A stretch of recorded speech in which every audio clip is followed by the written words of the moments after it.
What's going on, guys? It's Jimmy here. Welcome to our daily show where we discuss everything going on here in our country, in Washington, D.C., daily news, and everything you need to know about on a daily basis. Money, investing, the stock market, fourth stimulus package update, stimulus check update, and everything going on here.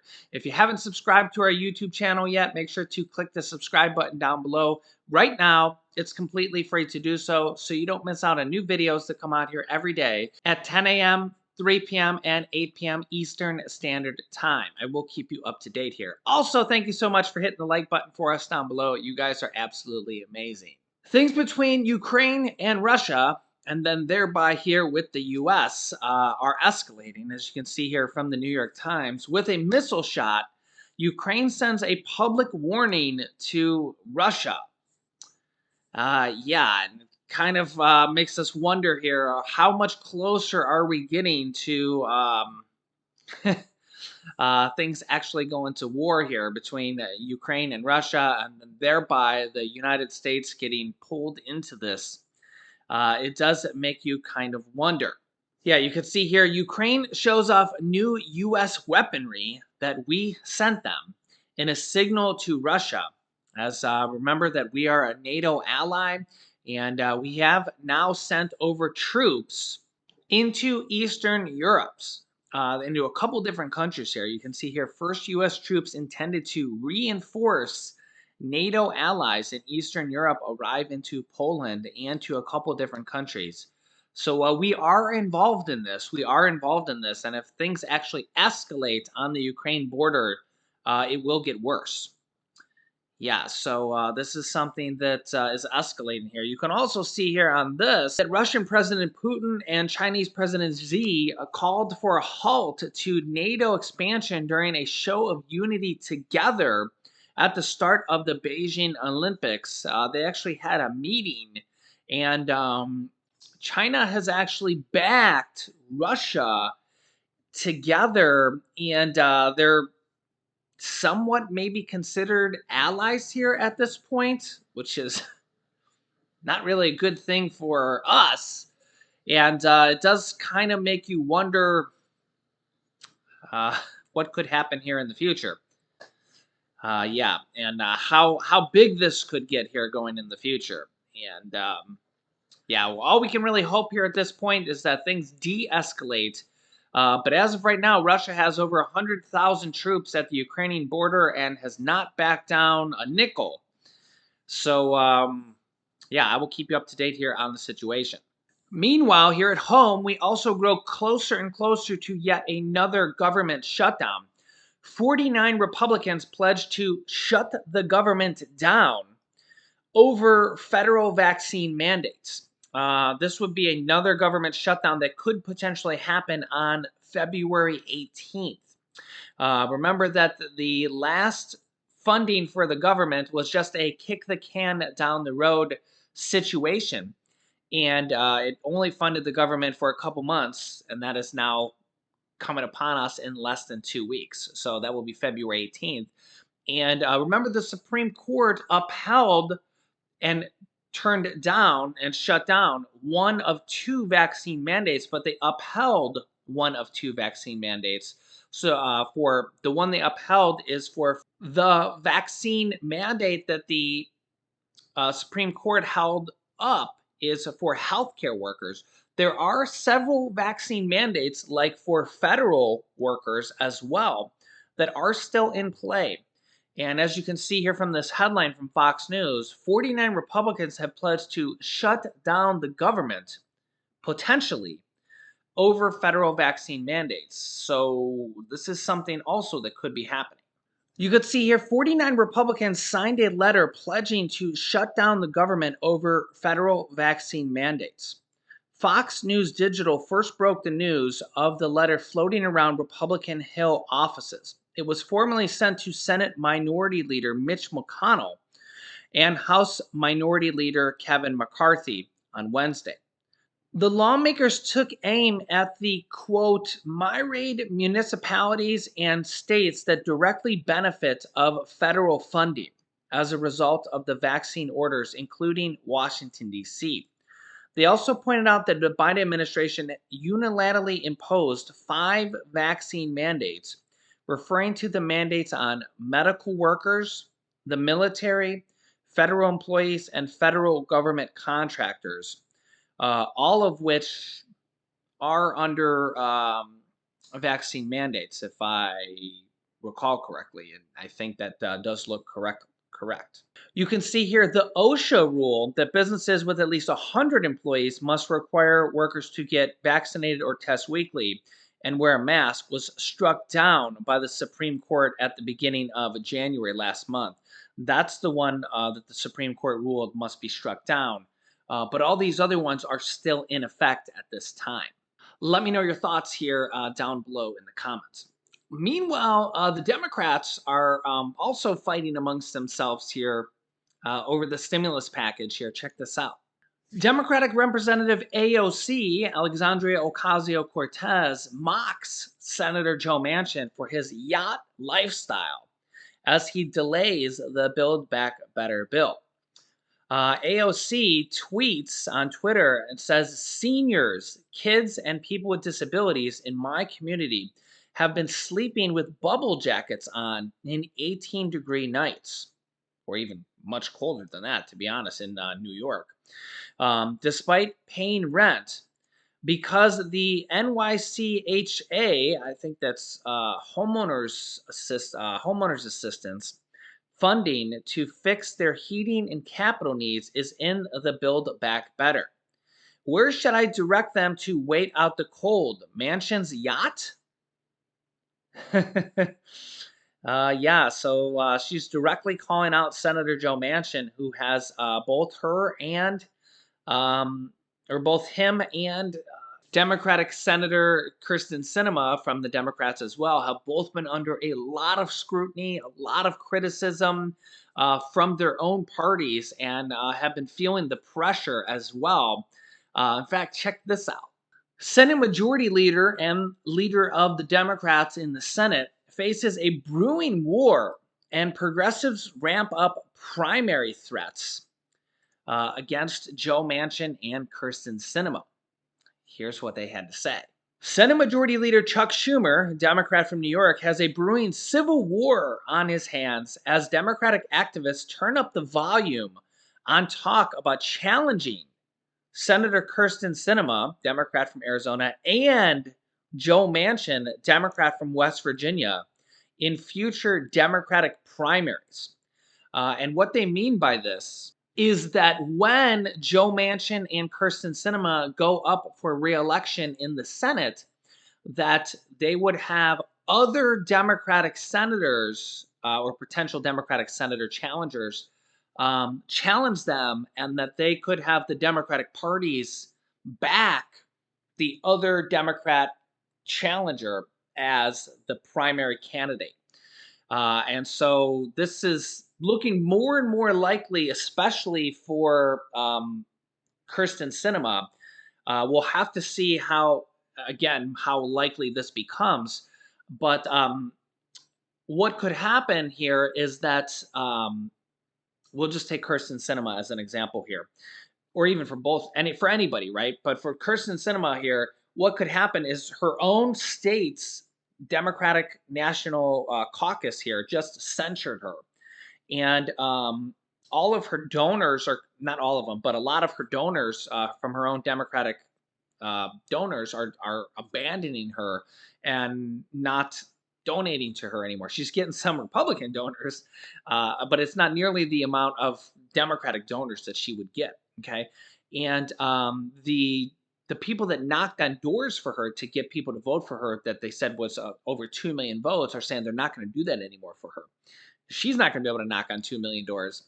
So they're all saying that they're not happy with what she did with the stimulus package. She's delayed the vote. They're not happy with what she did with the voting right package. She didn't vote for it. And Joe Manchin has essentially done the same thing. All the other Democrats voted for both of these bills, the voting rights bill and the stimulus package bill. So if all the other Democrats voted for it except for these two, basically the other 99% of Democrats are all in agreement except for these two. Now, the Republican Party is different. Obviously, Republicans and Democrats have different mentalities. They see things, red and blue, right? So that's kind of a different thing. But when all the other and again, I'm not from either party. I'm just kind of telling you what's going on here, with politics here. So the problem here is that all the other Democrats agree, and then you have Joe Manchin and Kirsten Sinema who are the outliers. So basically, Kirsten Sinema's own state's Democratic Party has censured her and are potentially saying that they're not going to even back her as the primary candidate for re-election in the Senate when she comes up for re-election. And now might happen for Joe Manchin as well. And even Chuck Schumer, the leader of the Senate Majority Leader, was just asked this. More centrist members of Schumer's caucus want to move past the messy internal battles of President Biden's Build Back Better agenda and filibuster reform, two high priority issues where Manchin and Sinema stood apart from the rest of the Democratic caucus. But liberal lawmakers and many Democratic activists are still fuming mad over the failures to pass a sweeping climate and social spending bill or the voting rights legislation, the roles where Manchin and Sinema played. Schumer surprised some colleagues last week when he declined to say whether he would even support Sinema or Manchin in a future primary and instead sidestepped the question. He said, quote, "I am focused on 2022 and getting things done and winning the election on 2022, Schumer told CNN. I'm not at all focused on 2024 right now, and neither should anyone else be. That's just how you lose in 2022. It was a remarkable answer. Senate incumbents can almost always count on the support of their own leadership in a primary, and they got it in previous election cycles. One Democratic senator who requested to remain anonymous to discuss the internal dynamics of the caucus said that Schumer's reluctance to say how he would support either Manchin or Sinema in a future primary, quote, shows how disgruntled he is with his centrist colleagues. Meanwhile, Senator Bernie Sanders, who's the Senate Budget Chairman, the person in charge of the reconciliation process, and was also second on the Democrats when it came to voting for presidency, only behind Joe Biden, a leader of the Democratic Party's progressive wing, says he's open to supporting a challenger against Sinema or Manchin, publicly says this, and other members of the Democratic caucus may join him. Yeah, and we've been seeing a lot of news like this here just from yesterday. Stimulus checks 2022. Will a fourth one be coming here as the economy struggles, as tens of millions of people struggle here from the pandemic? And we've been seeing so much news like this here. And really, if Kirsten Sinema and Joe Manchin feel the pressure from their own voters, this is something that could become possible, especially as inflation is raging on and really hurting so many low-income people. They could use the stimulus money that's already approved. It's already approved and would not add to inflation at all. And they could use this money to help out the people. I mean, what better way to use the stimulus money that's already approved than to help out people in need? Help out people in need. And remember that people are the ones who vote. People are the ones who keep these senators and representatives in office, right? And people are also the ones who boot out people in office, right? And we have big elections coming up later this year. So I mean, you can let me know your thoughts in the comments, but it's put up or shut up, right? I mean, there's $800 billion in stimulus money that's already approved. They can use an executive order to reallocate that and just send out a stimulus check with it, or they can let it sit there and do nothing, right? I mean, we have 25% of people that are just struggling right now and can't even pay their bills during this pandemic, a once in a 100-year pandemic. What else are they going to do with this money, right? And I mean, you got to think inflation is hurting so many people. Well, this money will not affect inflation because it's already been paid for. It's already been accounted for. It's already stimulus money approved from stimulus package 1, 2, and 3, stimulus package 1 and 2 underneath Trump, and 3 underneath Biden. So it's already added to the national debt or added, under Congress. It's already added. It's already accounted for. And I mean, if the money is already accounted for, you might as well use it on the people. You might as well send it to the people in need, right? I mean, it's a whole lot better than using it for some other fictitious thing, right? I mean, you don't really need it for vaccines. Vaccines are already making their own money, right? Schools already have funding. I mean, yeah. Now remember, you can send out a $1,400 to $2,000 stimulus check, and there would still be $400 billion available. That would only use half of the money. That would only use half of the money. So let me know your thoughts here. Definitely call, email, and tweet your senators and your representatives. Get the word out because it's an election year and this stimulus money is already approved. It wouldn't add to inflation. And this is something that they could send out to help people in need right now during this pandemic. And it wouldn't add to inflation, it's already accounted for.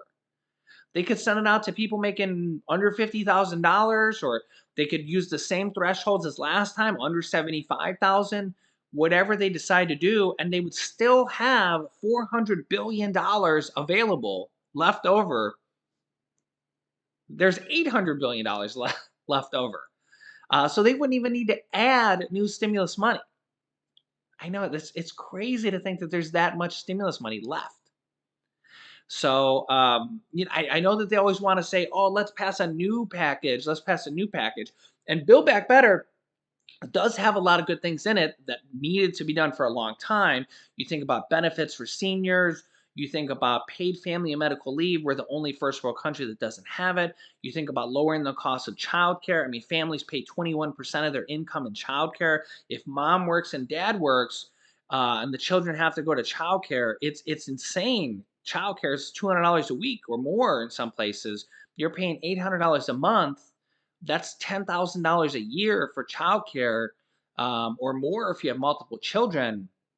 That's a lot of money. I mean, think about that. So I mean, you think about all the different things. Rent assistance is in there, mortgage assistance, utility assistance, all the different things that are in the Build Back Better. A lot of these things should have already been done. Lowering the cost of healthcare, all these different things, right? But those things have kind of should have been done for a long time. So there's definitely a lot of things in Build Back Better that still need to be done.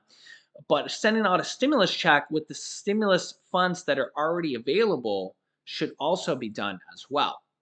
So let me know your thoughts in the comments. Make sure to subscribe right now to our YouTube channel. If you haven't yet, just click subscribe down below. It's completely free to do so. Do it right now so you don't forget and you won't miss out on new videos.